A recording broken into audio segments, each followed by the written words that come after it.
तो लोकसभा चुनाव का प्रचार तो थम चुका है, शोर थम चुका है और अब मच चुका है एग्जिट पोल का शोर। हर जगह अब वही सुनाई दे रहा है। अब हर चैनल पर आप देख लीजिए, हर डिबेट में आप देख लीजिए, हर कोई अब सीटों का आंकलन करने में लगा हुआ है। इसी सिलसिले में आज हम आपके लिए लेकर आए हैं राजस्थान की 25 लोकसभा सीटों का आंकलन। कहां पर कौन मार रहा है बाजी और क्यों, बताएंगे आपको सब कुछ डिटेल में इस वीडियो में, इसलिए जुड़े रहेगा आखिर तक मेरे साथ। नमस्कार, मैं हूं चेतना शर्मा। आप देखना शुरू कर चुके हैं संवाद भारत का, भारत के लिए।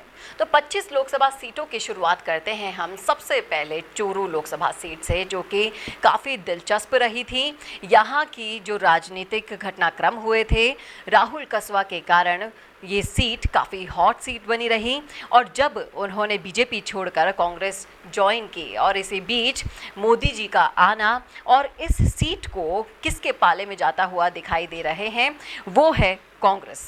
लोगों का मानना है, पॉलिटिकल पंडितों का मानना है कि वहाँ पर कांग्रेस ये गढ़ फतह करने वाली है। बढ़ते अगली सीट की तरफ, वो है नागौर, जो कि बीजेपी के खाते में जाती हुई दिखाई दे रही है। यहाँ पर कांग्रेस को कोई भी प्रत्याशी नहीं मिला और बड़े जोड़ तोड़ करके गहलोत जी के समीकरण यहाँ पर बने। बेनीवाल के साथ गठबंधन किया गया और गठबंधन की सरकार यहाँ पर फेल होती हुई दिखाई दे रही है।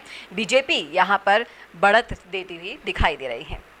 बात करें झुंझुनू की, झुंझुनू सीट भी इस बार काफ़ी चर्चा में रही थी, लेकिन यहाँ पर कड़ा मुकाबला देखा जा रहा है। पंडितों का मानना है कि बीजेपी और कांग्रेस में जीत और हार का अंतर बहुत ही कम होगा।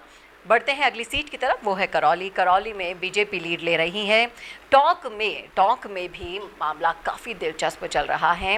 जौनपुरिया बनाम हरीश मीणा यहाँ पर काफ़ी ज़्यादा देखा गया और जिस तरीके से समीकरण बनते हुए दिखाई दे रहे हैं, यहाँ पर भी पंडितों का मानना है, राजनीतिक पंडितों का मानना है कि मुकाबला काफ़ी दिलचस्प है, कड़ा है और ये तो नतीजों के बाद ही समझ में आएगा। लेकिन दोनों ही पार्टियों में जो जीत और हार का अंतर है, वो यहाँ पर बताना बड़ा मुश्किल है, क्योंकि मुकाबला काफ़ी दिलचस्प है।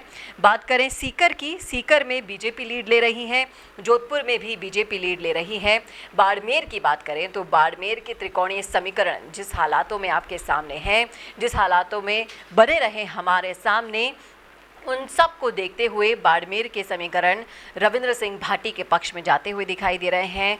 लोगों का मानना है कि रविंद्र सिंह भाटी बीजेपी की ही सेकंड टीम है और बहुत बड़ा खुलासा भी होगा 4 जून को इसके बाद। लेकिन ये तो आने वाला वक्त बताएगा कि ये रूमर है या फिर लोगों के दिमाग की उपज है या फिर असलियत है। ये सब कुछ रिज़ल्ट के बाद जो हालात बनेंगे उन पर बाद में ही पता चल पाएगा। लेकिन अभी के जो हालात हैं वो रविंद्र सिंह भाटी के पक्ष में जाते हुए दिखाई दे रहे हैं। बात करें भीलवाड़ा की, तो भीलवाड़ा में भी बीजेपी लीड लेती हुई दिखाई दे रही है। जोधपुर में भी बीजेपी लीड ले रही है और श्रीगंगानगर में भी बीजेपी ही जीत रही है। पाली की बात करें तो पाली की सीट भी बीजेपी जीत रही है। यहाँ से भी संगीता बेनीवाल बनाम जो उम्मीदवार थे कांग्रेस के, उनमें भी कड़ी टक्कर देखी गई, लेकिन बीजेपी यहाँ पर बाजी मार रही है। जयपुर और जयपुर ग्रामीण सीट से भी बीजेपी ही लीड ले रही है। अजमेर, उदयपुर, जालौर, भरतपुर सीटों पर भी बीजेपी जीत रही है। बांसवाड़ा सीट की जब हम बात करते हैं तो बांसवाड़ा में भी त्रिकोणीय समीकरण बना हुआ है। हालांकि मालवीय ने वहाँ पर अपना सब कुछ झोंक डाला है बीजेपी के लिए, लेकिन वहाँ पर बाप पार्टी भी, जिस तरह से बाड़मेर में त्रिकोणीय समीकरण बने, उसी तरह से बाप पार्टी भी वहाँ पर काफ़ी मजबूत मानी जा रही है और यहाँ के समीकरण में कुछ कह पाना फिलहाल नतीजों से पहले मुश्किल दिखाई दे रहा है। बात करें अजमेर की, तो वो भी बीजेपी जीत रही है। उदयपुर, जालौर, भरतपुर में भी बीजेपी लीड ले रही है। बात करें चित्तौड़गढ़, अलवर, झालावाड़ की, तो वो भी बीजेपी जीत रही है और कोटा, राजसमंद भी बीजेपी के पाले में जाती हुई दिखाई दे रही हैं। तो ये है वो सारी 25 सीटों का आंकलन, जिसमें मैंने आपको बताया कि पार्टियां किस तरीके से लीड ले रही हैं। लेकिन अगर आप सट्टा बाज़ार की मानेंगे तो सट्टा बाज़ार साफ साफ संकेत दे रहा है कि 5 से 6 सीटों में कांग्रेस यहाँ पर सेंध लगाती हुई दिखाई दे रही है। जिस तरह से 5-6 सीटें हैं, उनमें चूरू है, झुंझुनू है, दौसा है, टोंक है, इस तरह से जो सीटें हैं वहाँ पर समीकरण काफ़ी दिलचस्प बन रहे हैं, कड़ा मुकाबला है।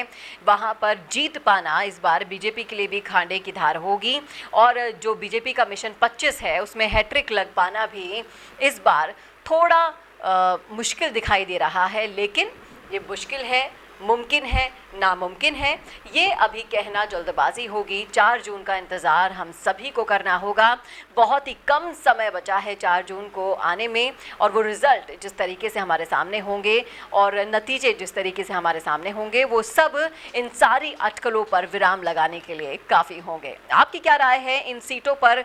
किस तरीके से आप सोचते हैं, क्या आपकी तरफ से बन रहे हैं समीकरण? सब कुछ बताइएगा डिटेल में इस कमेंट बॉक्स में कमेंट करके। कैसा लगा वीडियो ये ज़रूर बताइएगा और ऐसे ही और वीडियोस के लिए देखते रहिए राजस्थान संवाद। नमस्कार। I will be the vibrant spokesperson bringing your message to life. Hello and welcome to MyGig. I can be your first go-to spokesperson for all kind of promotional videos and I'm thrilled to be your voice. I can be your storyteller or your brand face that brings your message to life. With a background in acting and modeling, I can play different roles or take up any character that syncs with your requirement and bring authenticity to your video. From script writing to shooting in a natural background or on green screen, from premium edits to timely delivery, I am here to help you out in everything. My video characters can connect with your audience and instantly to convey your messages effectively and to leave a lasting impression. So do not wait anymore. Order now and reach out to me on Fiverr and feel free to ask anything before ordering. Thank you.